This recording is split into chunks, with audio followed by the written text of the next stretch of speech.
au nom de Jésus pour cette occasion que nous avons encore d'entrer dans ta présence et de nous exposer à la puissance de ton esprit. Fais-nous grâce. Que tout ce qui est stérilité disparaisse. Bénis-nous, Seigneur, par la fécondité. Que nos vies, Seigneur, soient comme des terres fertiles. Au nom de Jésus, quelqu'un dit Amen. Alléluia, alléluia, alléluia. Asseyons-nous dans sa présence. Je vous salue au nom de Jésus. Amen. Nous allons avoir 2 jours de parole, de séminaire et de prière sur la stérilité. Amen. Afin que l'on ne nomme pas la stérilité dans ton histoire. Aujourd'hui, nous allons parler du siège, sinon des sièges de la stérilité, de la malédiction de la stérilité. Amen. Les sièges de la malédiction de la stérilité. On va lire Genèse 1, 28. Genèse 1, 28, je lis la parole. Dieu les bénit et Dieu leur dit, soyez féconds, multipliez et remplissez la terre et l'assujettissez et dominez sur les poissons de la mer, sur les oiseaux du ciel et sur tout animal qui se meut sur la terre. Amen. Dieu les bénit et leur dit, Dieu dit quoi? Soyez comment? Féconds. Alléluia. Donc vous voyez que la fécondité est la première bénédiction que Dieu a accordée à l'homme. Amen. Vous me suivez? Si tu me suis, lève la tête, regarde-moi. La fécondité est la première bénédiction que Dieu a accordée à l'homme. Et c'est de la fécondité que tout le reste sort. Soyez féconds, multipliez, c'est parce qu'il y a la fécondité. Remplissez, c'est parce qu'on peut multiplier, donc c'est parce qu'il y a la fécondité. Dominer, assujettir la terre, c'est parce qu'il y a la fécondité. Amen. Et c'était quoi? C'était la clé du plan de Dieu. Amen. Donc la fécondité est la clé du plan de Dieu pour l'homme. Alléluia.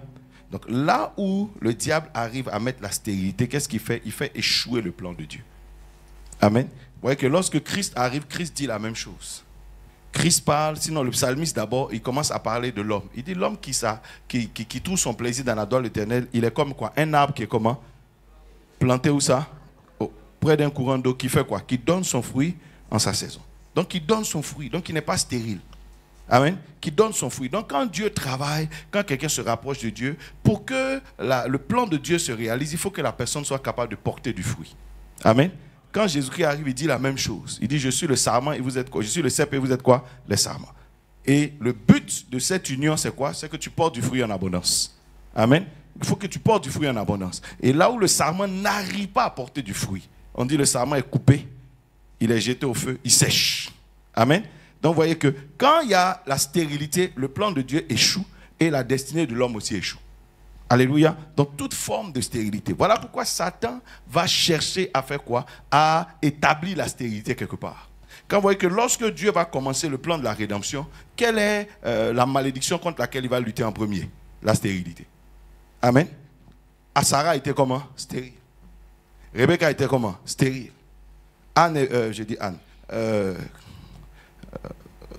Rachel était comment? Stérile.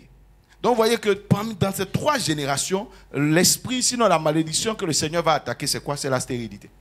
Parce que s'il n'arrivait pas à traiter avec la stérilité, il ne pouvait pas non plus accomplir son plan. Amen. Abraham devait être le père d'une multitude. Mais Satan a fait quoi? Satan a frappé Sarah de stérilité. Et il faisait tout pour qu'on n'arrive pas à trouver la solution. Donc il a proposé des solutions intermédiaires qui ne traitent pas le problème. Amen. Donc si tu es stérile, allez prendre ma servante. Ça ne traite pas le problème de la stérilité. Ça empêchait la lignée que Dieu voulait susciter de naître. Amen. Il voulait forcément que cette femme stérile, Sarah, enfante, pour qu'un jour on puisse avoir la lignée messianique, que Jésus-Christ arrive un jour. Amen. Il fallait que Rebecca enfante. On ne pouvait pas trouver d'autres solutions. Il fallait que Rachel enfante. On ne peut pas trouver d'autres solutions. Amen.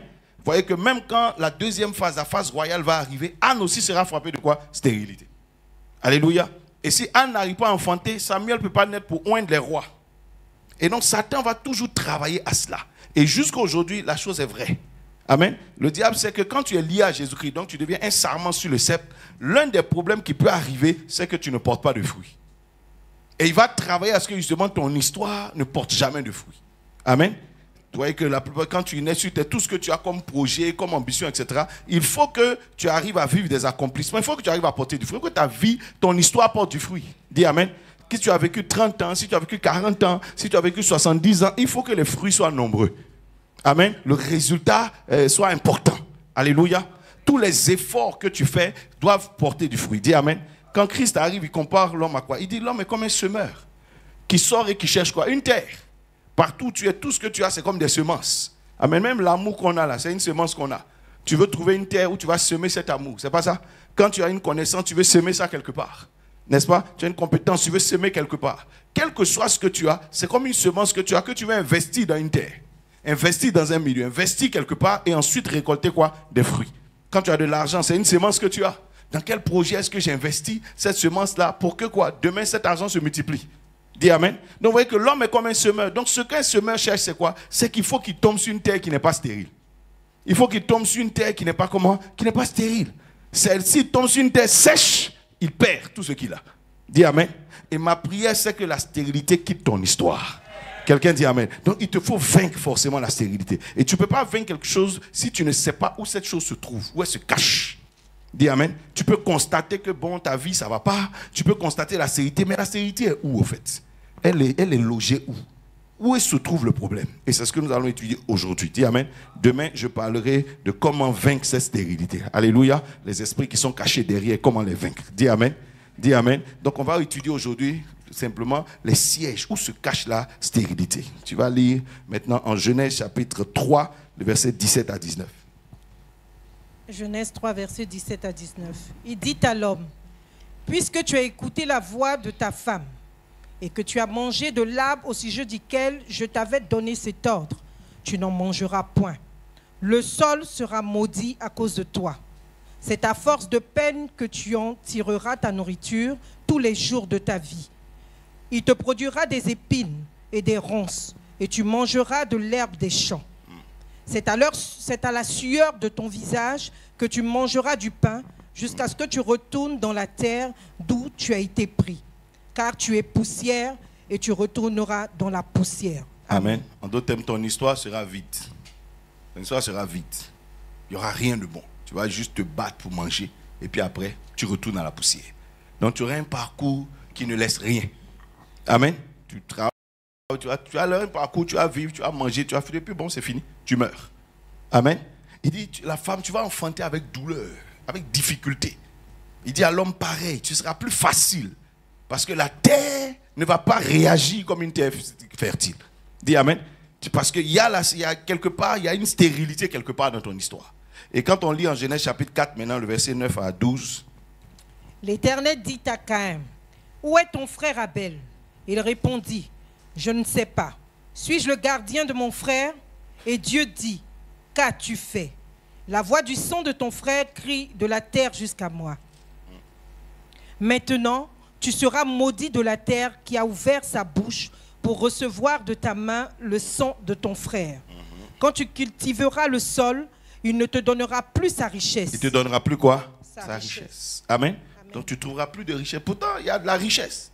Mais tu vas te fatiguer, tu vas cultiver. Tout à l'heure, il a dit à Adam, toi tu cultiveras, tu mangeras à quoi? À la sueur de quoi? De ton front. Mais maintenant, il dit ici encore, il y a une autre malédiction qui vient de s'ajouter. Il dit cette fois-ci, quand tu vas cultiver même, la terre ne te donnera plus quoi? Sa richesse. Amen. Amen. Donc tu vas te fatiguer, mais tu ne trouveras pas ce que tu cherches. Parce que quand on travaille, c'est pour trouver la richesse de la terre. Amen. Ce n'est pas juste pour te travailler. Mais tu vas te fatiguer, mais la terre va te refuser ça parce qu'il y a une stérilité chez toi. Vas-y. Tu seras errant et vagabond sur la terre. Amen. Amen. Tu seras comment? Errant et vagabond. Vous connaissez l'histoire du figuier maudit? Qui connaît cette histoire?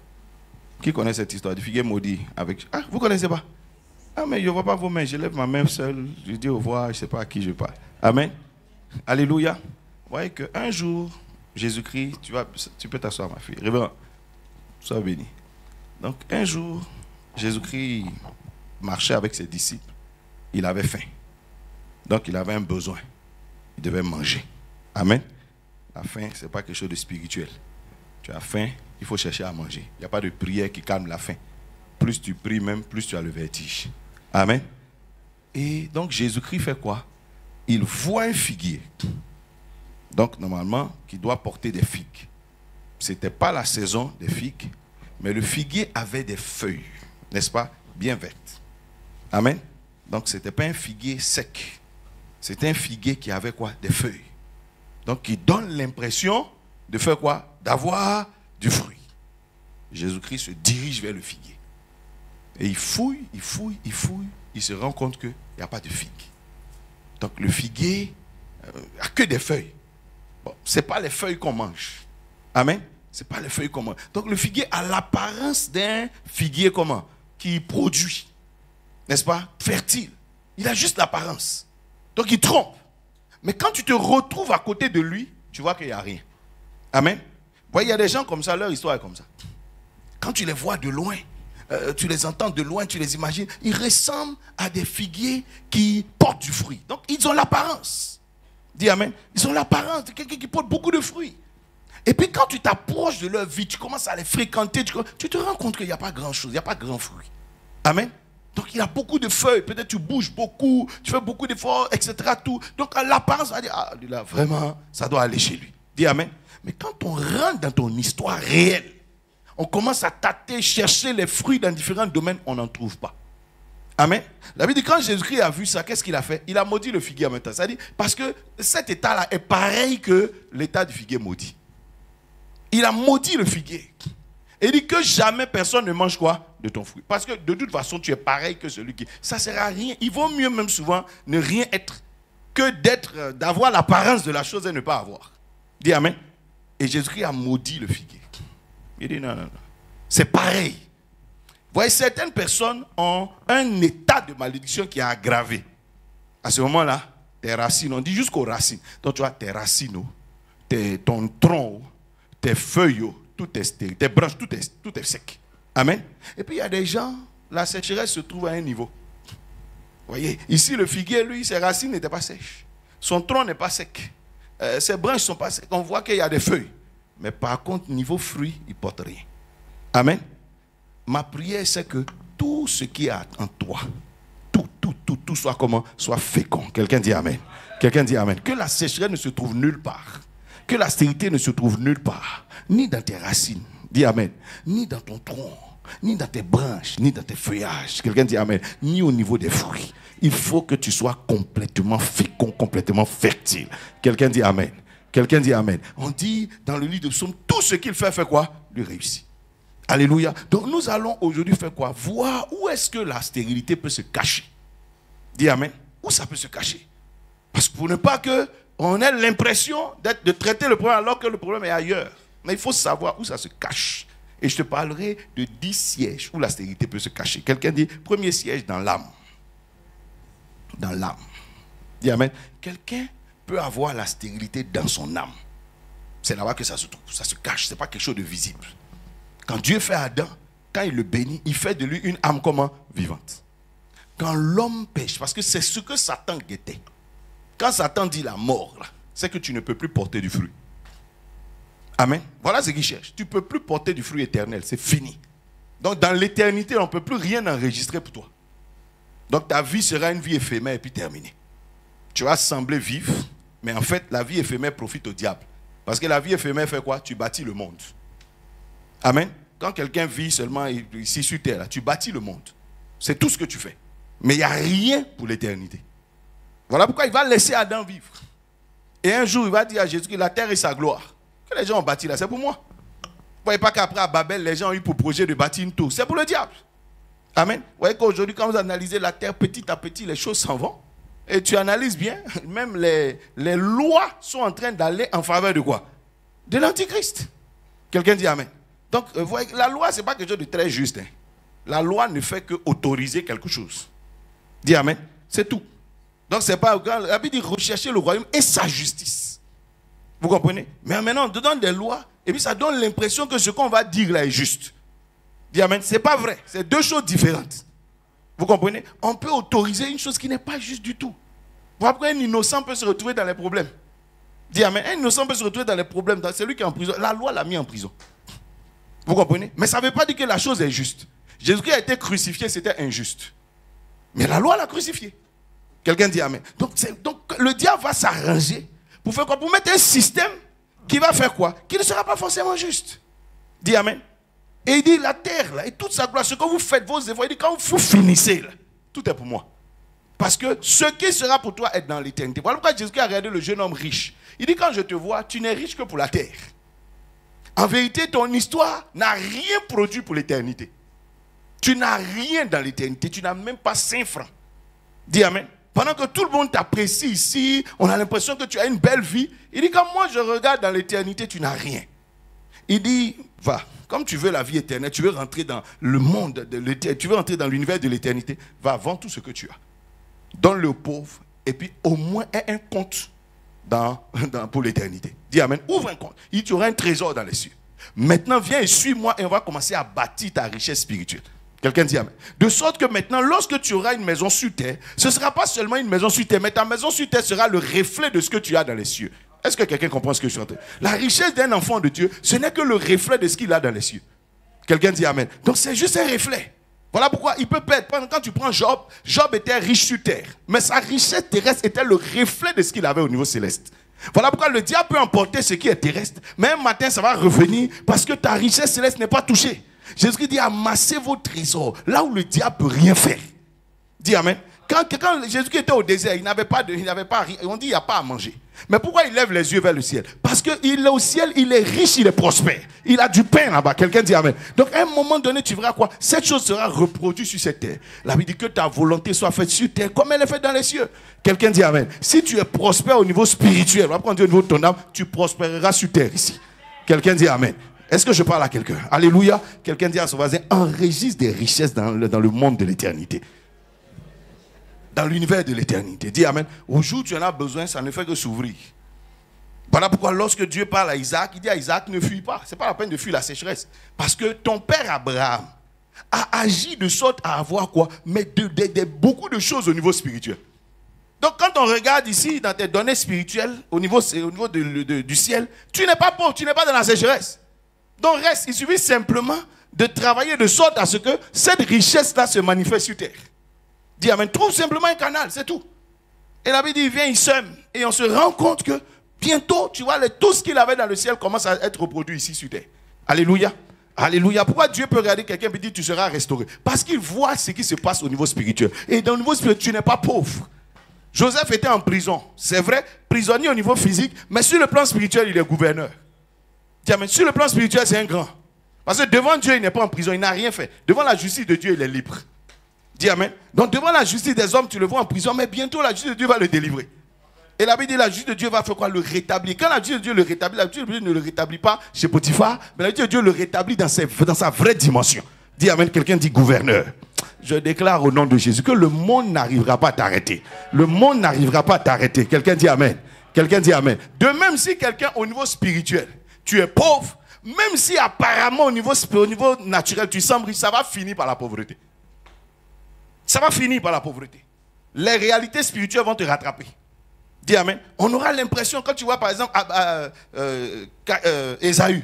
Ésaü commence comme l'aîné. Apparemment, on dirait que c'est un bon gars. Apparemment, on pense qu'il a la tête, mais il a fini où ça? À la queue. Dis Amen. Les réalités spirituelles l'ont rattrapé. Dieu a dit le plus petit là, c'est lui qui est là. C'est lui le plus grand. Que bon, dans le système qu'ils vont mettre en place, lui il apparaîtra le plus grand là. Ésaü apparaîtra comme le plus grand. Mais c'est une erreur. Il dit voilà pourquoi celui qu'on va appeler le plus petit sera le plus fort. Amen. Parce que l'erreur n'a pas triomphé. Et la Bible dit à la fin, l'ordre divin a été rétabli. Dis Amen. Les gens ont mis Jésus-Christ dans la tombe. Ils l'ont confondu, ils l'ont assimilé à un mort. Tout le monde l'appelait mort, tout le monde l'appelait. Mais sur le plan spirituel, il est vivant.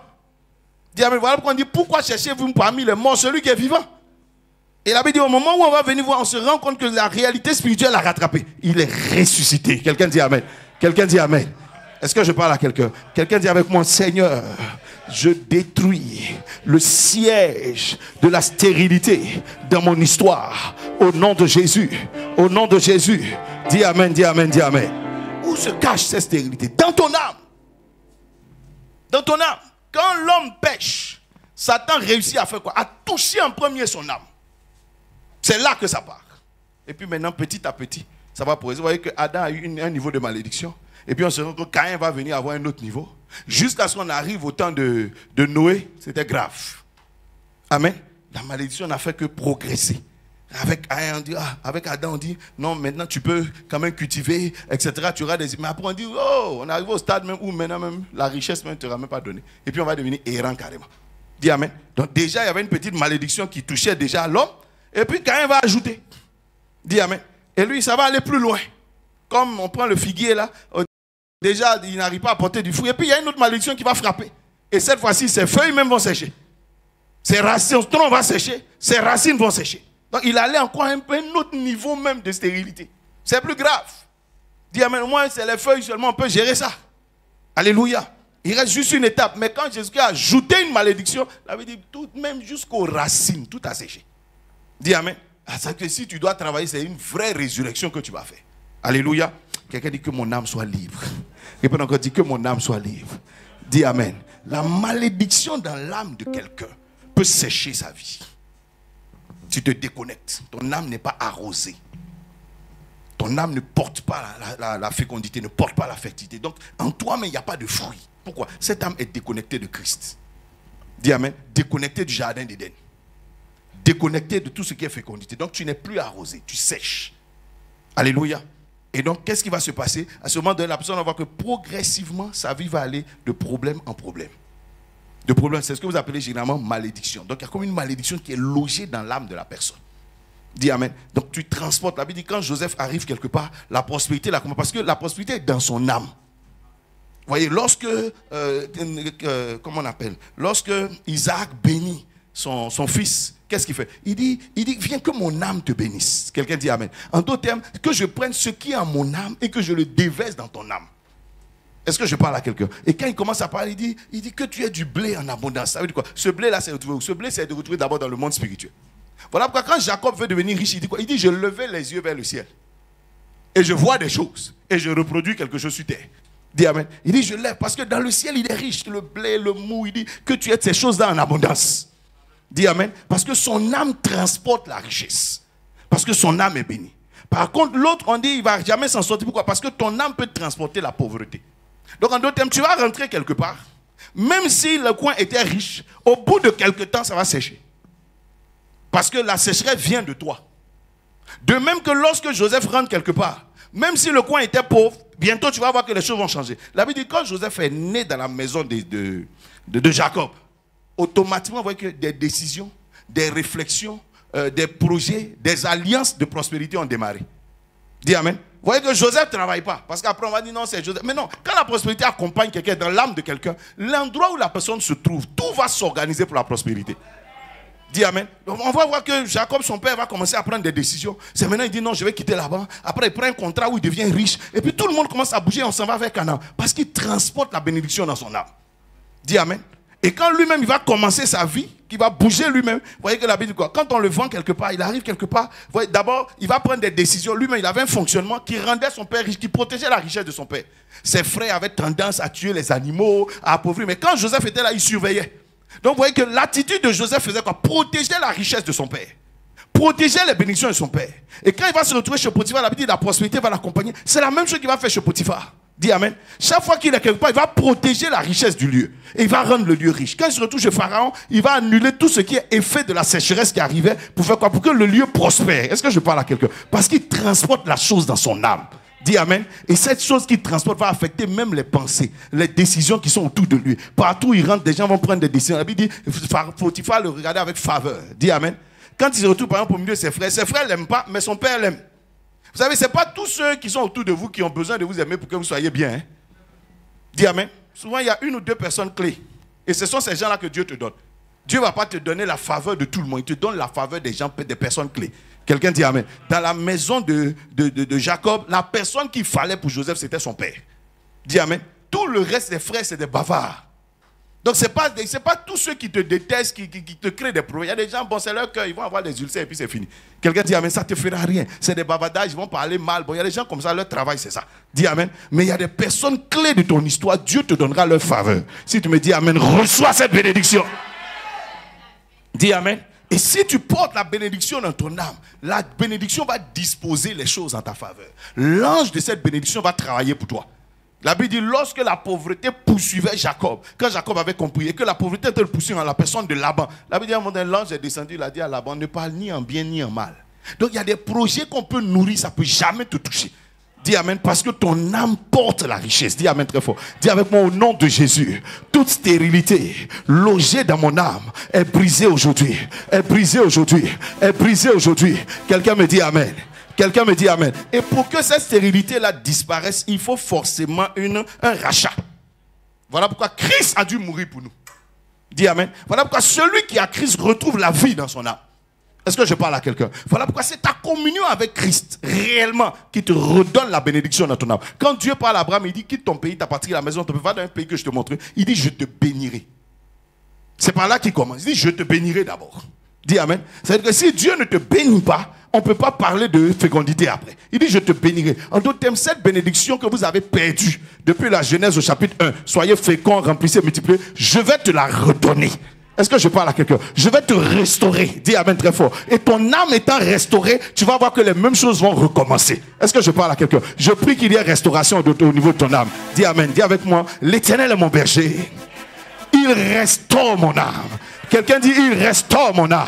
Quelqu'un dit restaure mon âme. Je prie que la bénédiction soit restaurée dans ton âme. Soit totalement restaurée. Que ton âme soit restaurée. Quelqu'un dit amen. Quelqu'un dit avec moi Seigneur, restaure mon âme. Restaure mon âme. Restaure mon âme. Que la stérilité s'en aille. Que la sécheresse s'en aille. Au nom de Jésus. Quelqu'un dit amen. Quelqu'un dit amen. Voilà pourquoi il te faut te lier à Christ. Il te faut te lier à Christ. Que ton âme quitte le camp de la stérilité.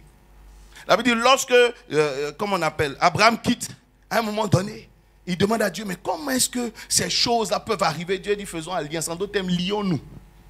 Ne te contente pas de marcher avec moi. Dis amen. Il dit, lions-nous, unissons-nous. Et la Bible dit, quand Abraham fait alliance, Dieu dit, je te donne ce lieu. En d'autres termes, tu auras les moyens d'occuper ce lieu parce que tu vas te multiplier. Il dit, tes enfants seront comme les étoiles du ciel. Dis amen. Il faut te lier à Christ. Il ne faut pas seulement fréquenter Christ. Alléluia. Il ne faut pas fréquenter. Voilà pourquoi Jésus dit qu'il soit un. Un comme toi et moi nous sommes un. Il faut t'unir à la personne de Christ. Dis amen. Ton âme devient vivante. Est-ce que je parle à quelqu'un? Quand Élisée parlait à Élie, qu'est-ce qu'il dit? Il dit l'Éternel est vivant, ton âme est comment? Vivante. C'est-à-dire que toi et Dieu, vous avez en partage cette affaire-là. Dis amen. Il dit, je vois les autres là, mais leurs âmes ne sont pas vivantes. Il dit, moi je reste avec toi. Donc je me mets dans votre camp. Dans le camp de ceux qui ont une âme vivante, afin que moi aussi cette vie-là me soit communiquée. Dis amen. Dis amen. Alléluia. Demeure avec Christ. Voilà pourquoi Jésus dit en Jean 15, il dit demeure dans mon amour. Demeure dans mon amour. Demeure pur. Dis amen. Demeure pur. Demeure dans l'amour de Christ. Il faut avoir une relation avec Christ qui est intense. Quelqu'un dit amen. Vous savez, des fois on peut avoir des rapports et puis ça ne produit rien. Il y a des gens qui sont vos amis, mais vous ne développez pas des relations qui peuvent produire. C'est des relations hypocrites. Ouais, c'est des relations superficielles. Ce n'est pas des vraies relations. Dis amen. Donc, ce genre de relations, ça donne rien. Même vous pouvez faire 20 ans ensemble. On dit on se connaît depuis 20 ans, depuis 15 ans, ça ne fait rien dire. Dis amen. Ce n'est pas le nombre d'années qui produit quelque chose. Dis amen. C'est l'intensité de la relation. Est-ce que je parle à quelqu'un? Il y a des gens qui se connaissent depuis 6 mois, mais les 6 mois, là, on produit plus que des gens qui se connaissent depuis 10 ans. Dis amen. Parce que leur relation est intense, elle est vraie. C'est une vraie relation. Est-ce que je parle à quelqu'un? Pour Pierre et Jésus-Christ ont marché seulement 3 ans et demi et puis ça a produit l'église. Quelqu'un dit amen. On n'a pas besoin de marcher 45 ans. Est-ce que je parle à quelqu'un? Mais quels sont vos liens? Est-ce que vraiment vous êtes liés sérieusement? Ou bien vous êtes hypocrite? Quelqu'un peut marcher comme ça avec Jésus-Christ? Et Jésus-Christ parle, il dit à des gens, vous les voyez prier, mais c'est de l'hypocrisie. Il dit amen, ils font des grands gestes dehors, on a l'impression qu'ils prient, mais c'est faux, c'est de l'hypocrisie. Il dit amen, leur cœur est loin de moi.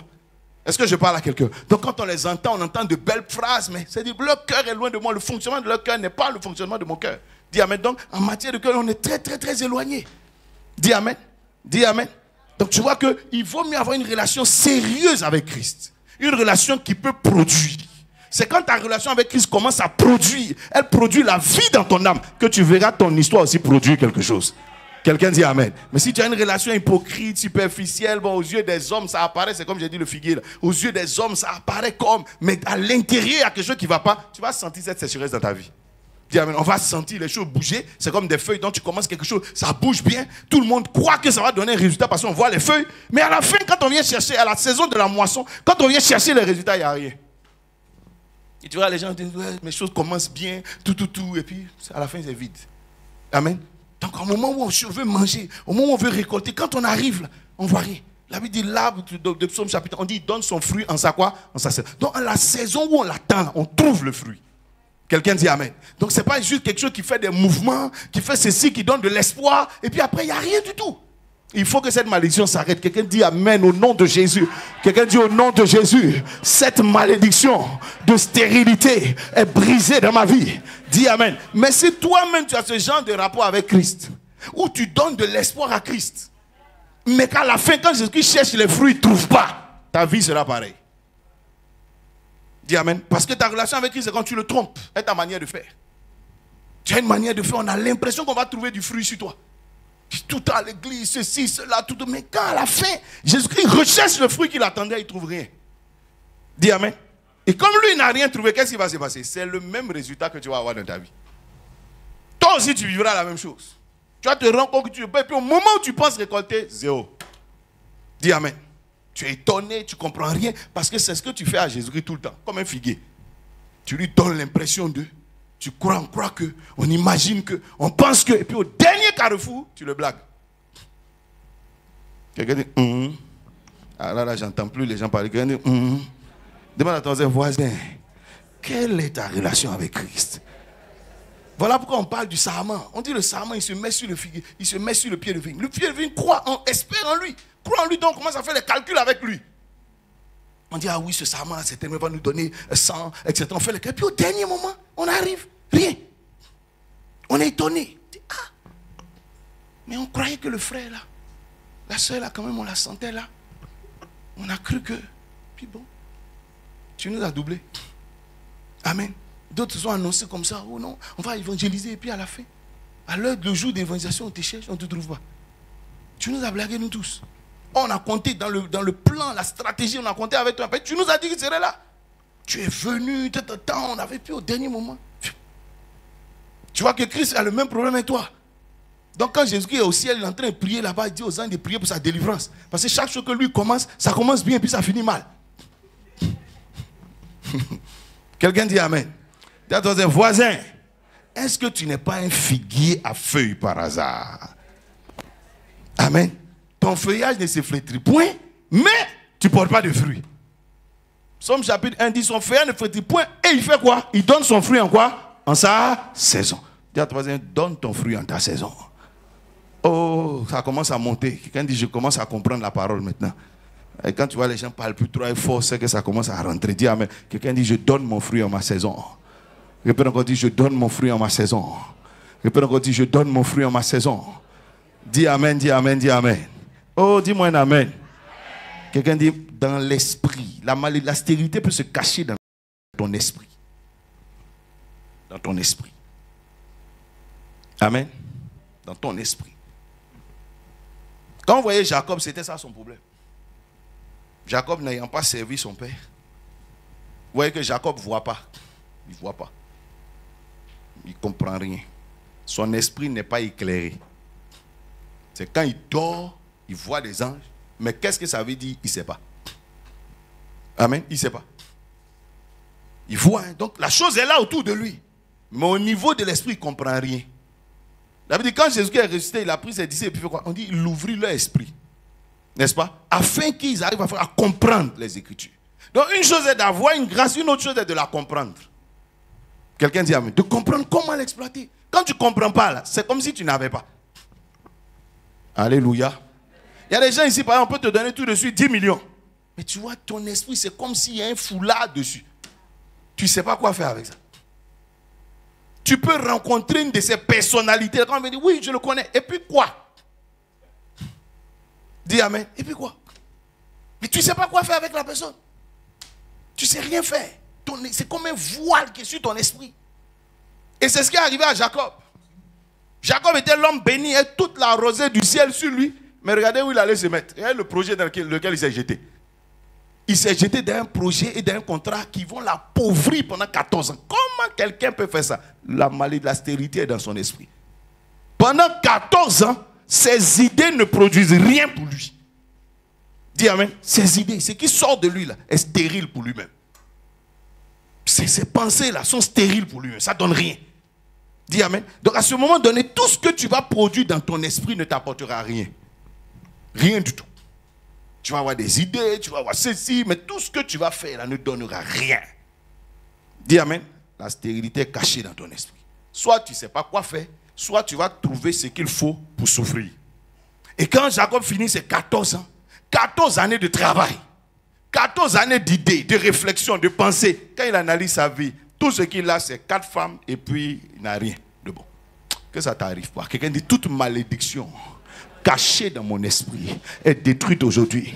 Est-ce que tu peux mettre ta main droite sur ta tête et prier pendant 30 secondes? Au nom de Jésus, Seigneur, toute malédiction cachée dans mon esprit, toute stérilité cachée dans mon esprit sous forme de voile, Seigneur, je prie dans le nom de Jésus que cette stérilité soit détruite, soit détruite, soit détruite, soit détruite, soit détruite au nom de Jésus. Dis Amen.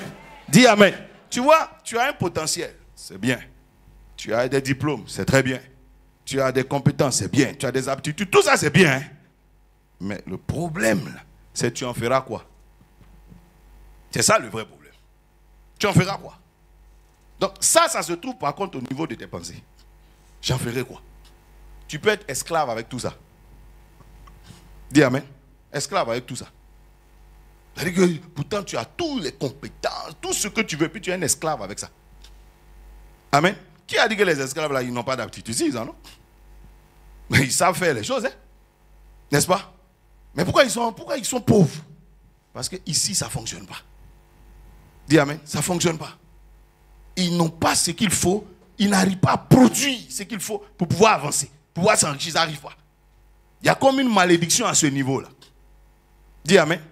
D'autres diront il n'est pas intelligent. Ce n'est pas toujours ça. Il y a une stérilité ici. Tu ne trouves pas ce qu'il te faut.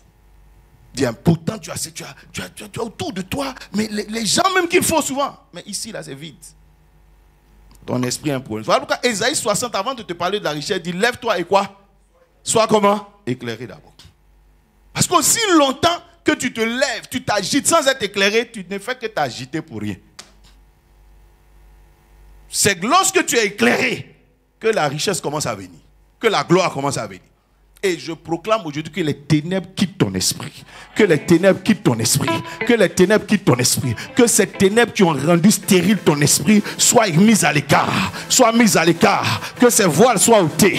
Que ces voiles soient ôtés. Que ces voiles soient ôtés. Au nom de Jésus, quelqu'un me dit Amen. Quelqu'un me dit Amen. Aucune idée. Regardez ce paralytique qui était à Bethesda. Ce n'est pas seulement son corps qui était paralysé. Même son esprit est paralysé. Comment toi tu peux rester 38 ans quelque part, tu fais la même chose, ça ne fonctionne pas, puis tu n'as aucune nouvelle idée. Tu as un problème. Dis Amen. Quand on fait quelque chose, ça ne fonctionne pas, quand même, au bout d'un temps, tu arrêtes. Tu commences à changer. Mais tu vois des gens qui font la même chose, qui répètent. Ah, tu as quelque chose qui ne va pas. Tu peux te tromper une fois, 2 fois, mais après, quand même. Dis Amen. Il faut que tu aies une nouvelle idée. Et c'est lorsque tu es éclairé que tu peux avoir de nouvelles idées, que tu peux rebondir. Est-ce que je parle à quelqu'un? Il y a des gens, par exemple, qui ont eu une idée qui était bonne peut-être en 99. Et puis on est en 2022. Et ils croient que l'idée là va fonctionner. Non, c'est fini. C'est une idée qui est partie des premiers mandats. On est ailleurs maintenant. Quelqu'un dit Amen. Il te faut de nouvelles idées. Bouge ta tête quand on dit produis quelque chose. Dis Amen. Il faut produire quelque chose. Et pas souvent, quand tu es allé à l'école, on te donne une idée, puis tu dis, mais je ne vois rien. Les gens disent, je vois bleu. Il s'est même, ça dit, il a arrêté là, on a paralysé. Je me rappelle qu'on était en 2e année. On nous a donné notre composition de physique. On a commencé qu'au bout de peut-être 30 minutes, on entend derrière là-bas quelqu'un qui pleure. Ah! On se retourne, ah frère, on va me renvoyer.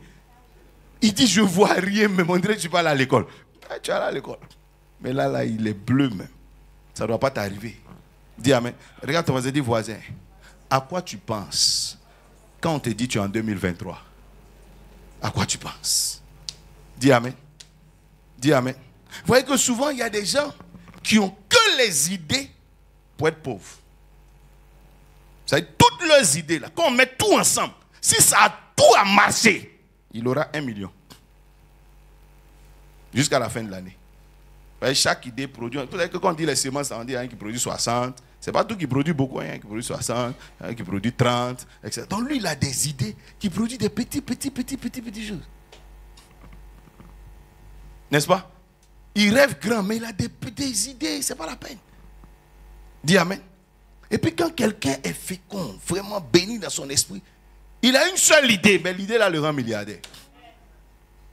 Est-ce que je parle à quelqu'un? Dis amen. Vous voyez pas, il y a des gens qui ont changé de projet, mais ils ont eu des... C'est des gens qui ont des projets, mais tous leurs projets, il n'y a rien qui fonctionne. Parce que tu n'as pas ce qu'il te faut. Ma prière, c'est que Dieu t'éclaire.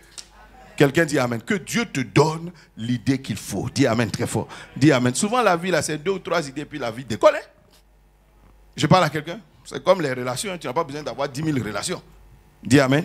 Dis amen. Que cette stérilité soit brisée à ton niveau. Que cette stérilité soit brisée à ton niveau. Dis amen. Regarde ton voisin, dis voisin. Parle avec des gens libérés. Amen. Quand le voile là est grave, quand vraiment le voile là est grave, tu verras que même quand tu te retrouves en face de quelqu'un qui est éclairé, quand il essaye de t'expliquer, il t'explique, il dit, tu vois non, il ne voit pas. Non, c'est que toi, tu es arrivé même. Dis amen. Et que tu as dit, tu es arrivé à un stade où même on met la lumière sur toi. Et puis, ah, là c'est compliqué. Quelqu'un dit amen. Au moins, tu vois, quand tu comprends, on peut ouvrir ton esprit. Quand quelqu'un est quand on ouvre, il dit, oh, merci. Il a compris. Dis amen. Mais quand le gars, il est truc là, il est là, il voit les autres, il dit, merci. Il dit, tu as vu quoi, petit? On lui explique jusqu'à. Après, lui, il va à la maison, il rappelle. Il dit, le truc que tu as expliqué, expliquez-moi encore. Il comprend rien. Rien. C'est pas normal. Hein? Quelqu'un dit amen. Je déclare que tu es délivré. Je dis tu es délivré. Je dis tu es délivré. Si tu sens que ce genre de voile te fatigue, viens toucher l'autel et puis repars. C'est-à-dire que tu es sain, tu faut être honnête. Tu sais que toi quand tu marches, là, les idées là tu n'en as pas même. Et tu es là, tu veux devenir, tu veux être béni, tu veux avancer, mais vraiment, c'est comme si on a déposé tous les voiles de la Côte d'Ivoire sur ta tête tes pensées. Et il faut venir toucher. Il ne faut pas avoir honte de ton camarade. Parce que ça même c'est un autre voile qui est sur toi comme ça. Hein. Notre voile qui est sur toi comme ça. C'est des gens, tu as regardé ici, là, tu as quelqu'un qu'on doit regarder ici. Quelqu'un dit amen. Et que la puissance de l'autel de Christ te libère au nom de Jésus. Je prononce le décret d'Ésaïe sur toi. Je dis à quelqu'un, tu te lèveras en cette année. Tu ne manqueras pas de lumière. Quand tu dis amen, je dis sois éclairé. Je dis sois éclairé. Je dis sois éclairé. Je dis sois éclairé. Sois éclairé. Et Christ ouvrit leur esprit. Donc tu vois que Jésus ne fait pas que te sauver.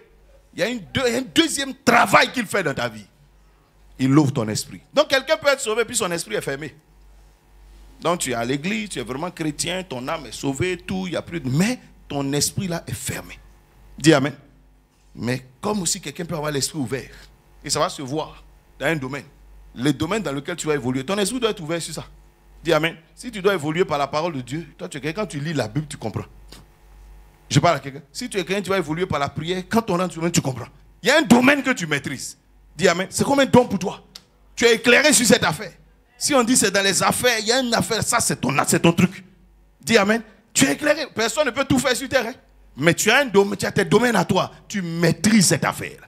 Dis amen. Parce que Dieu t'a éclairé sur cette affaire. Joseph, si tu ne dis pas des guérisons, il ne sait pas comment on fait. David ne sait pas prier pour les malades, mais pas lui de la guerre.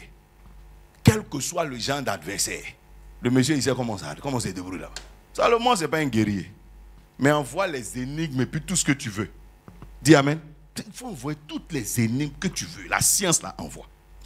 Le gars te raconte, mais te frappe à l'aise. Dis amen. Il est éclairé dans ce domaine-là. Son esprit est ouvert dans ce domaine. Il s'en sort dans ce domaine. Est-ce que je parle à quelqu'un? Quelqu'un dit amen. Jacob, il tourne, il est petits détails, mais tout ce qui est lutte. Jean, tu as fait un complot contre lui, tu t'amuses. Dis amen. C'est lui le père des complots sur terre. Est-ce que je parle à quelqu'un? Tu vas rentrer, tu vas nager dans des problèmes, tu vas avoir des problèmes. Quelqu'un dit amen. Il est le champion de cette affaire. Est-ce que je parle à une personne? Quelqu'un dit amen. Je déclare au nom de Jésus que Dieu va t'éclairer. Je dis en cette année, tu ne vas pas tâtonner. Je dis Dieu va t'éclairer. Dieu va t'éclairer. Dis avec mon Seigneur, éclaire-moi. Ouvre mon esprit. Ouvre mon esprit. Éclaire-moi. Dis amen. La stérilité peut se cacher dans ton sang. C'est là où vous parlez des liens héréditaires. Amen. Les parents sont allés contracter la stérilité, on ne sait pas où. Et ça est dans le sang. Quand vous regardez Abraham, Isaac et Jacob, c'était ça leur problème.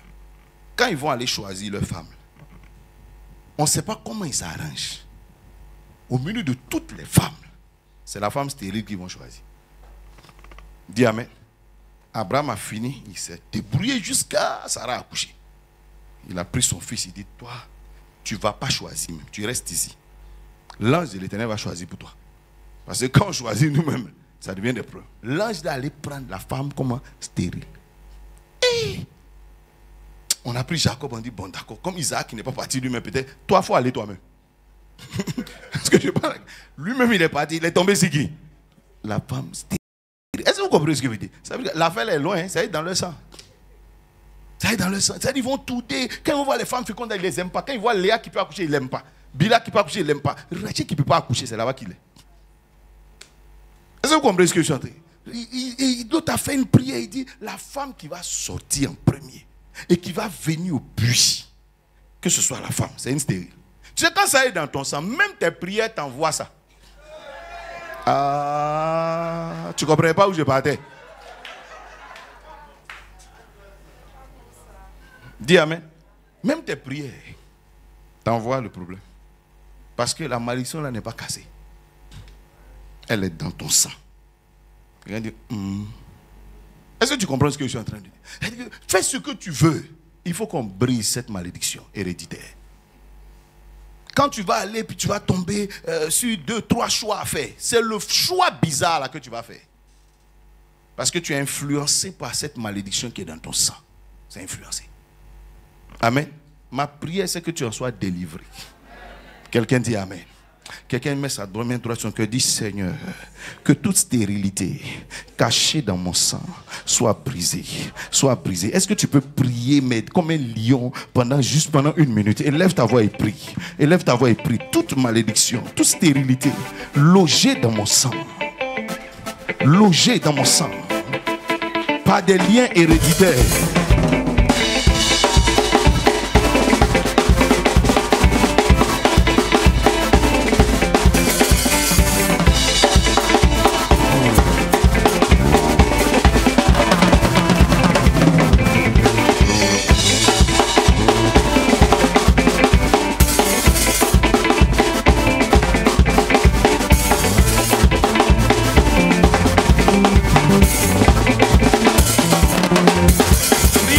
De tout notre cœur.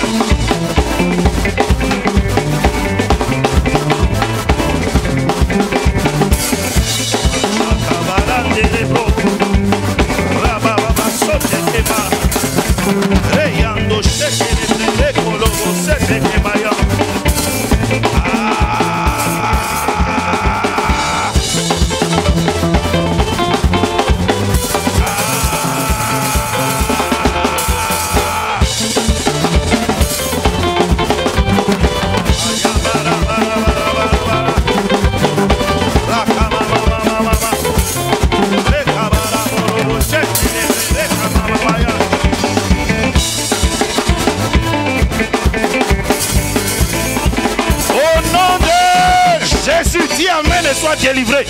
Dis amen et sois délivré. Dis amen et sois délivré. Dis amen et sois délivré. Peut-être que tes pères, tes parents ont fini comme des figuiers stériles, maudits. Tu ne finiras pas comme ça. Dis amen. Dis amen.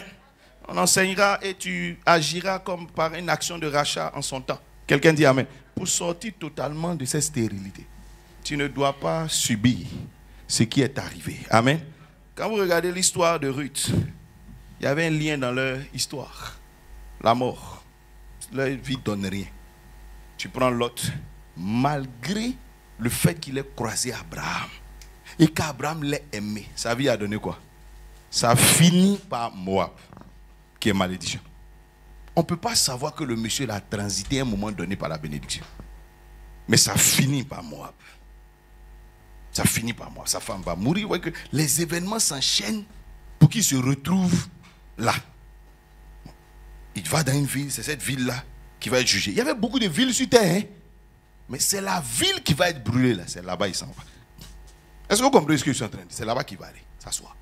Amen. Il va prendre sa route. Il va fuir quelque part.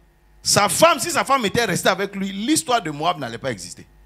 Sa femme va devenir statue de sel. Ses filles vont l'emmener à être ivre, coucher avec lui pour produire la maladie. Comme si il était programmé pour ça. Regardez que Ruth, sa petite fille, va rencontrer un Hébreu. C'est pas ça? Mais qu'est-ce qui va se passer encore chez elle? Son mari la meurt aussi. Dis amen. Ça est comme dans leur sang. Elle a rencontré cette fois-ci un juif, elle a rencontré un Hébreu. Dis amen. Quelqu'un qui est de Juda. Mais il va avoir problème jusqu'à ce qu'elle passe par le rachat. C'est là qu'on n'entend plus parler de ces choses-là dans sa vie. Est-ce que je parle à quelqu'un? Je déclare que ton histoire sera rachetée. Quelqu'un dit amen. Mets ta main droite maintenant sur ton nombril et dis avec moi, Seigneur, je déclare que mes enfants ne soient pas affectés par ces liens héréditaires, ces liens de stérilité. Prie pendant quelques secondes pour ça. Prie pendant 30 secondes. Seigneur, dans le nom de Jésus, que mes enfants ne soient pas affectés par la stérilité, par la stérilité, par la stérilité. Que leur vie produise à tous égards, à tous égards, à tous égards, à tous égards, à tous égards.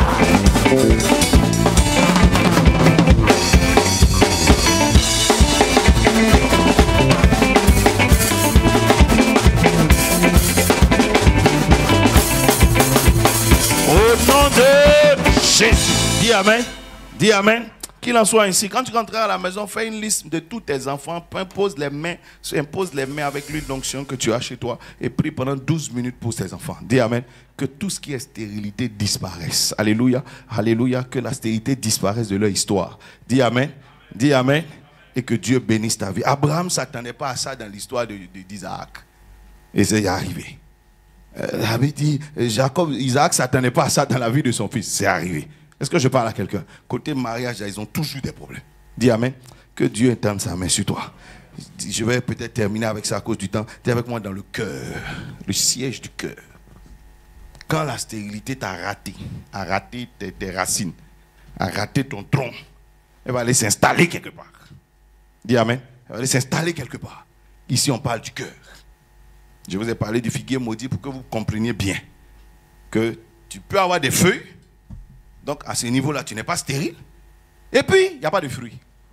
Donc, la stérilité, elle est se poster quelque part. Tes racines sont bien. On n'a pas besoin de délivrer tes racines. On n'a pas besoin de délivrer ton tronc. On n'a pas besoin de délivrer tes feuilles, tout ça. Mais il y a un problème quelque part. Dis amen. Et puis, quand Jésus-Christ a maudit l'arbre, vous voyez que la stérilité a rejoint ses racines. Donc, à ce moment donné, on va devoir traiter beaucoup de choses en toi. Dis amen. Donc, quand la stérilité a raté un certain nombre de choses, ça n'a pas pris ton âme. Ça n'a pas pris ton esprit. Ça n'a pas pris ton sang. Ça peut se loger dans ton cœur. Amen. Dans ton cœur.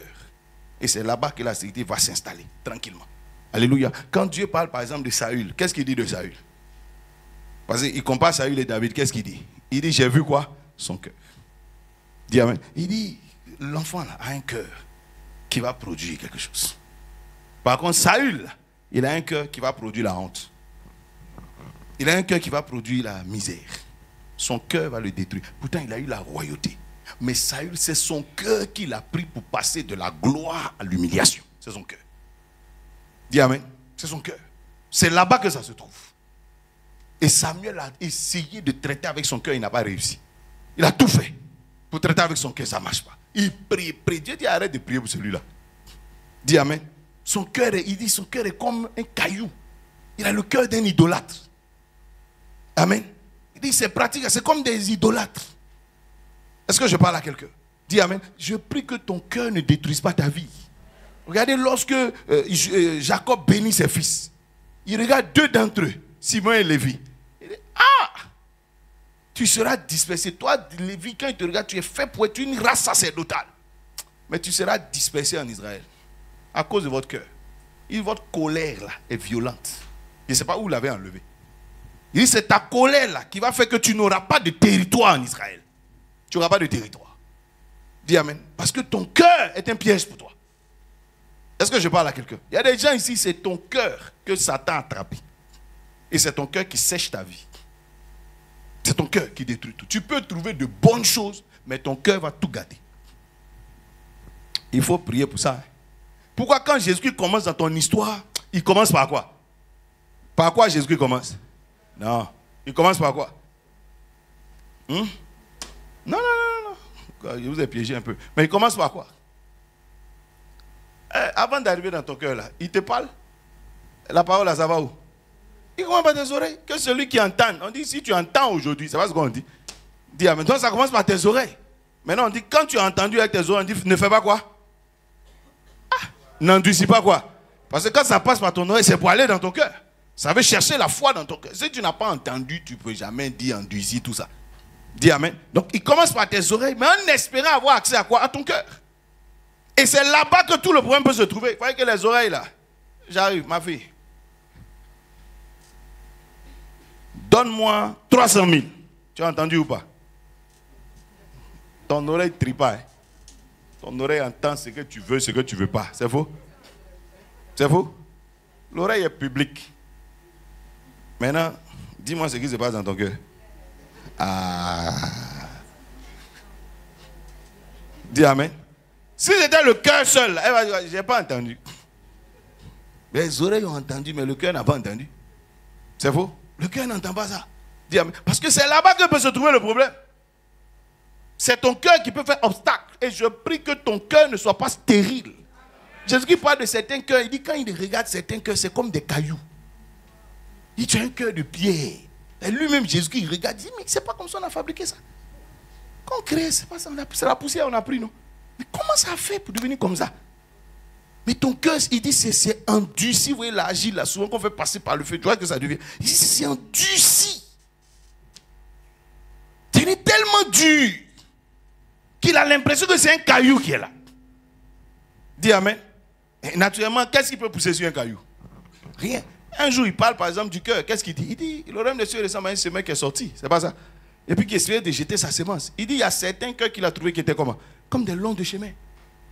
C'est-à-dire, les gens ont tellement marché dessus. Donc, tu as eu tellement de problèmes. Tellement de choses sont passées par là que c'est devenu dur. Quand on parle des sentiers, là, en vérité, c'était la même chose que les autres parties là. Mais c'est parce que les gens ont marché.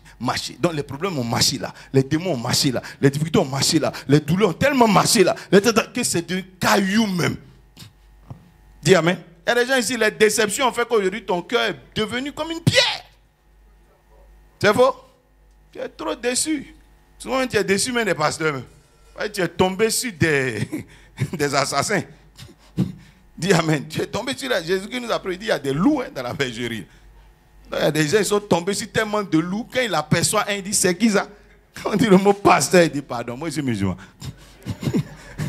Il ne veut même plus entendre le mot pasteur. Celui-là, son cœur est devenu quoi? Un long de quoi? De chemin. C'est devenu dur. Dis amen. Il dit il y en a d'autres. C'est pas comme le long du chemin, mais c'est comme des terres pierreuses. Et il y a trop de cailloux. Donc la parole n'arrive pas à trouver un sol profond. Ça ne rentre pas. Quand tu annonces ça, tu vois, ça bouge. Donc dans l'église, ici, quand on dit quelque chose, alléluia, amen. Mais dès qu'il sort, ça ne peut pas fonctionner. D'autres aussi, leur cœur est comme une terre épineuse. Il y a trop de difficultés. Donc tu vis dans tellement de difficultés, tellement de problèmes. C'est pas comment payer ma maison, nourrir mes enfants, faire etc. Donc on annonce, il y a la convention comme ça. Tu aimes la convention. Mais vraiment, dis amen. Tout ce qu'on dit à l'église, ça te concerne. Tu aimes ça. Tu étais prêt qu'on dit rachat, tu veux te racheter. Mais vraiment. Alléluia. Tu vois que ton cœur a un problème parce qu'il y a trop d'épines. Ne laisse jamais les épines dominer ta vie. Dis amen. Job était en pleine épine et puis lui il dit j'ai adoré Dieu quand même. En plein problème. Mais protège ton cœur plus que tout. Est-ce que je parle à quelqu'un? Dis avec moi, dis à quelqu'un, protège ton cœur plus que tout. Ne laisse rien affecter ton cœur. Les problèmes là, ça n'a qu'à rester dans ta poche. Ça n'a qu'à rester dans ton portefeuille. Ça n'a qu'à rester dans ta maison. Ça n'a qu'à rester dans toi et ton propriétaire, mais pas dans ton cœur. Quelqu'un dit amen. Dis amen très fort. Si un jour tu n'as pas eu l'argent pour payer la maison, qu'on t'a fait dormir dehors, quand tu dors dehors, dors. Oh. Tu n'as pas eu à manger, ça n'a qu'à rester dans ta bouche. Pas dans ton cœur. Il ne faut pas aller mettre ça dans ton cœur. Toi, maintenant, tu as mal. Déjà, ton estomac souffre. Et puis, tu vas encore aller faire souffrir ton cœur. Pour faire quoi? Dis amen. Moi, il n'y a pas passé une saison qu'on n'a pas à manger. Il a repéré une boulangerie. À 2h du matin, là, ils se font passer les anciens pains. Mon frère, ancien pain, c'est pain. Il m'a mangé. Tu dis, oui, je vais là-bas. Puis j'attends à côté. La honte là, c'est toi qui... Jésus a crucifié ça à la croix. Quelqu'un dit amen. Donc si tu es vraiment passé par la croix, la honte n'existe plus sur toi. Il a pris la honte pour que toi tu n'aies plus honte. Quelqu'un dit amen. Je suis arrêté là, j'attends. Chacun vient à la boulangerie pour quelque chose. Il y a d'autres qui viennent pour les pains qu'on achète. Il y a d'autres qui viennent pour les pains qu'on donne. Ceux qui viennent, chacun vient à son heure. À 2 heures, on donne. Donnez. Je prends 2. Je m'en vais. S'il y a eu l'eau sucrée, c'est des baoulés. On boit.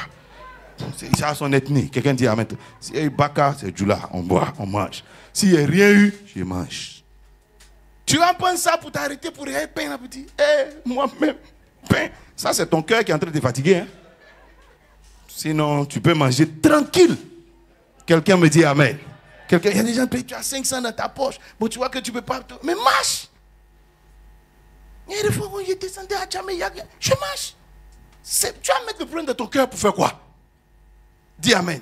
Il va s'arrêter pour dire, regarde, moi, un vieux comme ça dans toute ma vie. C'est aujourd'hui, je marche. Jésus a marché toute sa vie et puis il est allé au ciel. Dis amen. Dis à toi, arrête de mettre les problèmes dans ton cœur. Dis amen très fort. Il y a certains versets, la Bible dit que la nuit ne tombe pas sur quoi? Moi-même, j'ai envie de dire que la nuit ne tombe pas sur tes problèmes. Parce que la nuit, c'est trop intéressant de dormir. Oui, surtout quand tu souffres, tu as besoin de bien dormir. Ah oui, mais tu as besoin de force pour demain. Parce que ta journée est remplie de plus de défis que les autres.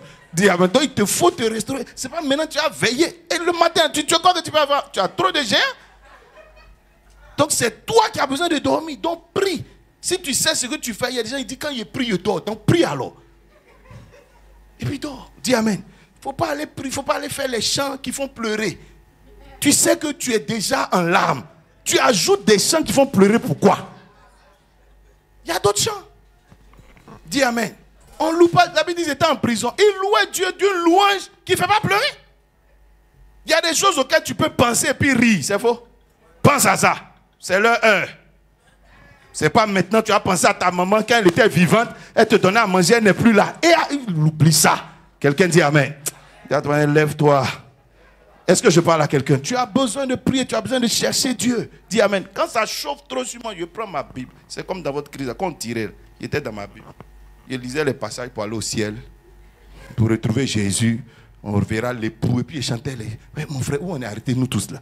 On ne sait pas qui va partir chez l'époux, qui va rester. Autant préparer mon arrivée. S'il m'a laissé ici, je continue ma route. Quelqu'un dit amen. Quelqu'un dit amen. Tu as besoin de faire quoi? Paul est arrivé à un carrefour où il allait mourir. Il a transformé la mort en un gain. Il a recherché ce qu'on gagne dans la mort. Il dit la mort m'est un gain. Est-ce que je peux? Parce qu'il est arrivé au carrefour de la mort. Ce n'est pas maintenant qu'il va comprendre que c'est une perte. Dis amen. Il a analysé et il a pris ce qui fait, ce qui lui donne la force face à la mort. Il dit la mort, quand moi j'ai analysé maintenant, c'est un gain pour moi. Dis amen. Et Paul est parti en paix. Est-ce que je parle à une personne? Quelqu'un dit mon cœur est libéré de toute stérilité au nom de Jésus. Par exemple, quand tu es peureux, la peur, ouais, que quand l'homme a mangé le fruit, la peur s'est développée. La peur, c'est un caractère stérile. La peur empêche quelqu'un de produire ce que Dieu veut qu'il produise. Dis amen. On a trop peur. Parce que c'est avec la foi qu'on réussit dans la vie. Dis amen. Quand quelqu'un a peur. La timidité, c'est un caractère stérile. Dis amen. La timidité ne peut rien produire. David n'a pas reçu un esprit timide, de timidité. Donc quand quelqu'un est trop timide, il ne peut pas produire. Dieu peut rapprocher la bénédiction de sa vie, mais il va perdre. Parce qu'il ne sait pas comment parler. Il faut prier que ces esprits-là quittent ton cœur. La paresse, c'est un caractère stérile. Ça veut dire un peu seulement, un peu de paresse seulement, et tu seras pauvre. Tu n'as pas besoin d'être très paresseux, juste un peu. Et tu seras pauvre. Dis amen. Donc quand tu sens que tu te lèves et puis tu es lourd, là, prie bien. Parce que tu es paresseux. La négligence, c'est un caractère stérile. On a vu par exemple comment est-ce que Caïn a offert son autel. Il avait l'occasion, l'opportunité de trouver faveur aux yeux de Dieu. Mais il a négligé son autel. Il y a des gens qui veulent bâtir un hôtel. Tu sais que c'est quelque chose que tu veux faire pour toi-même profiter à ta vie. Et puis bon, tu fais ça de façon négligée. Mais tu rassembles, tu fais toi comme il faut. Mais tu es venu faire quoi? Ce que tu veux faire là, ça a une portée spirituelle. Dis amen. Quand il sait qu'il veut faire quelque chose pour lui, qui peut toucher le ciel, et puis bon, il s'amuse avec ça. Il prend des fruits comme ça, allez, il dépose là, et puis il pense que bon, comme lui il est négligent, Dieu est négligent. Non, non, non, non. Dis amen. Beaucoup d'entre nous, vous voyez, il y a des choses sur lesquelles tu comptes dans ta vie. Tu comptes sur cette chose-là pour avancer. Tu comptes sur cette chose pour... Mais pourquoi tu négliges ça? Dis amen. Puisque tu sais que tous tes rêves là sont bâtis autour de cette affaire. Tu ne peux pas jouer avec ça. Quelqu'un dit amen. Sinon tu es en train de jouer avec ta propre histoire. Est-ce que je parle à quelqu'un? Quelqu'un me dit amen. Tu as besoin de faire quoi? De bouger. Que j'ai parlé tout à l'heure de la colère. La jalousie a tué les frères de Joseph. Ça a séché leur histoire. Dieu, pour te bénir, il va toujours envoyer quelqu'un qui est meilleur que toi à côté de toi. C'est le signe par lequel tu peux reconnaître que Dieu veut te bénir. Il introduit quelqu'un, un Joseph dans tes parages. Il introduit quelqu'un dans tes parages. Il veut t'aider. Joseph doit t'inspirer pour que ta vie bouge. Dis amen. Maintenant, si toi, tout ce que Joseph t'inspire, c'est la jalousie, tu as quelque chose qui ne va pas. Dis amen, il y a quelque chose qui ne va pas. Dis amen, tu es toujours d'accord avec ce qui n'est pas bon. Ce qui n'est pas meilleur que toi, ce qui ne peut rien t'apporter. Mais tu as toujours un problème avec ce qui est meilleur. Va prier. Il y a quelque chose qui est renversé en toi. Dis amen. Il y a quelque chose qui ne va pas en toi. Alléluia. Alléluia. La jalousie, l'envie, l'orgueil. On dit ça précède quoi? La chute. Le moi, etc. Dis amen. L'humilité précède la gloire. Donc ton caractère, peu à peu, il y a des gens qui sont désobéissants, résistants. Dis amen. Dieu veut t'aider. Pour aider une personne, on te parle, hein, c'est tout. On te parle une fois, 2 fois, 3 fois, 4 fois. Si tu joues les résistants, tu tues ta propre vie. Dis amen. Il y a des choses que tu aurais dû écouter il y a 5 ans. Ton histoire ne serait plus la même. Mais tu es encore en train de lutter avec ce seul conseil. En train de lutter avec ce seul conseil. Ton orgueil te fatigue. Ton caractère te fatigue. Alors qu'il suffit simplement que tu écoutes ça et ta vie change. Il suffit simplement que tu acceptes ça et ta vie change. Mais comme tu ne veux pas, tu veux tout faire pour triompher dans cet orgueil, comme Saül.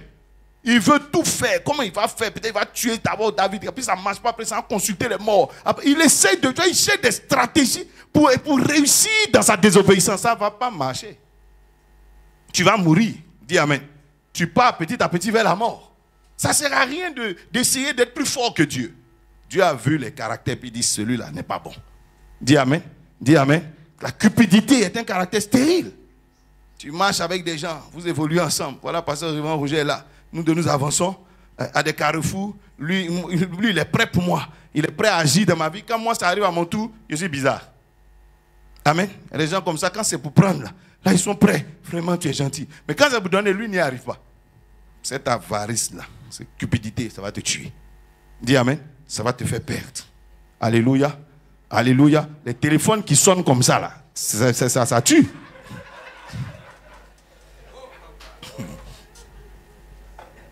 Dis amen. Alléluia. Mets ta main droite sur ton cœur. Dis mon cœur. Il faut que tu changes.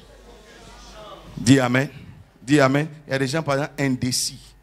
C'est ce qu'on appelle errant. Et j'achève avec ça. Tu es indécis. Des gens qui ne savent pas prendre de décision. En décembre, il avait des projets. Et puis, je vous ai dit, c'est un truc qui n'est pas bon. Ensuite, tu vois que quand on a fini décembre, il a entendu les prophéties, tout ça, quelque chose a changé. N'est-ce pas? Non, moi, ces projets, je ne les fais plus. Et puis, il a changé de projet. Il marche avec quelqu'un, il a entendu les projets de quelqu'un. Lui, il sent que ses projets sont plus bons. Il a changé. Vous comprenez? Jusqu'au 24 janvier, on ne sait pas ce que tu vas faire. C'est ce qu'on appelle errant. Tu tâtonnes. Amen, tu tâtonnes. Mets la liste et fais un choix. Cherche des conseils, fais ton choix. Dis amen. Si tu décides d'aller tout de suite à Agba ou bien à Yopougon, on peut passer à, comment on appelle, pas sans manquer. Non, pas document. On peut faire le tour. Hein. C'est pas ça? On peut aller tout droit par le zoo. On peut monter par les 2 plateaux. C'est pas ça? Si toi seul, tu démarres ta voiture, arrivé à Ashma, tu dis non. Docu est mieux. Tu fais demi-tour, tu reviens au docu. Non. Maou, c'est pas bon. Je vais à Samaké. Tu vas à Samaké, tu dis non. Samaké, là, ici, là, ça va trop. Non, je retourne. Tu ne vas jamais arriver. Tu ne vas jamais arriver. Amen. Et c'est ce que beaucoup de gens font. Tu es indécis. Tu ne sais pas ce que tu veux. Donc tu bouges. Et c'est ce que la Bible appelle la malédiction de l'errance. Ton cœur passe ici, ça passe ici. C'est comme une femme qui se marie. Lundi, elle a rencontré Jacques. Elle aimait Jacques. Mardi, tiens, on dirait que Thierry est mieux que Jacques. Hein? C'est pas ça. Mercredi, il y a Junior qui arrive. L'Éternel Junior. Mais jeudi, il y a toujours quelqu'un qui est meilleur que celui que tu as. Hein? C'est faux? Oui, il y a toujours quelqu'un. Donc, si tu es le genre de personne, non, moi j'ai raté. Au moment où tu vas te rendre compte que chaque jour tu rates. Parce que celui même auquel tu réveilles n'est pas encore venu. Il n'est pas encore arrivé. Dis amen. Il ne faut pas te débrouiller avec ce que tu as. Il faut attendre ce qui arrive. Dis amen. Il ne faut pas te débrouiller. Alléluia. Alléluia. Tous ceux que tu vois là, ils ont ramassé leurs choses, ils ont taillé, puis ils sont en train de se promener avec. Dis amen. On n'a qu'à te montrer le passé de chaque vrai époux ici. Tu sauras. Les époux que vous voyez aujourd'hui, ils sont bien là. Moi, je connais leur histoire. Je sais où on s'est rencontrés. Comme les épouses là aussi. Si je vous montre des anciennes photos ici, il y a des gens que vous n'allez plus acclamer dans cette église. Quelqu'un dit amen. Quelqu'un dit amen. Prends ta chose, va le nettoyer. Priez ensemble, jeûner. Dis amen. Mais si tu attends ce qui est déjà arrivé, God of heaven. Dis à ton voisin, choisis. Ne sois pas indécis. Dis amen. Ce cœur errant là, qui bouge trop là, ça ne fonctionne pas. Il faut savoir s'arrêter. Quand tu vois nos frères, les Mauritaniens rentrer en Côte d'Ivoire, ils ont vu shawarma. Ils ont vu taxi. C'est faux? Ils voient café, cacao. Ils voient quoi encore? Tout ce que vous vendez là. Et puis ils ont vu pecto. À huile. Ils se sont assis dans leur boutique. C'est faux? Si tu veux vendre tous les shawarma que tu veux autour d'eux, fais tous les taxis que tu veux. Quand tu vas te fatiguer, là, tu vas payer de l'eau chez lui. Ils sont précis dans ce qu'ils veulent. C'est faux? Tu vois, nos frères chinois là arrivent. Ils ont vu maïs. Et puis ils vendent nem. C'est un médicament chinois, etc. Il est dans ce qu'il fait. Il est professionnel et il réussit dedans. Est-ce que je parle à quelqu'un? Mais il ne bouge pas trop. Mais il y a des gens, tu vois, ils bougent trop. Finalement, ce n'est pas ce que tu veux. Les gens avaient pensé que tu vendais des t-shirts. Il allait parler à ses camarades pour dire, j'ai ma soeur qui vend t-shirt. Quand on arrive là, ces pantalons, maintenant tu vends. Bon, tu vends quoi même? Finalement. On s'en va chercher pantalons. Quand on revient, non, tu as changé, tu es dans les bijoux. Après, tu es dans les mèches. Donc, toi, pour venir chez ton doigt, tu t'appelles. Maintenant, tu vends quoi? Dis amen. Il y a des endroits à Abidjan ici. Là.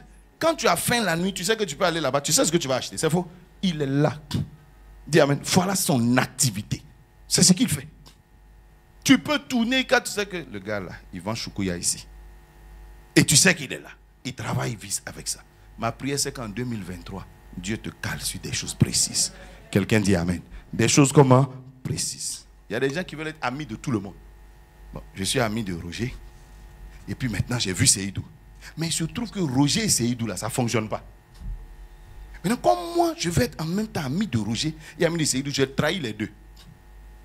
Je ne peux pas dire à Roger que je suis l'ami de Seydou.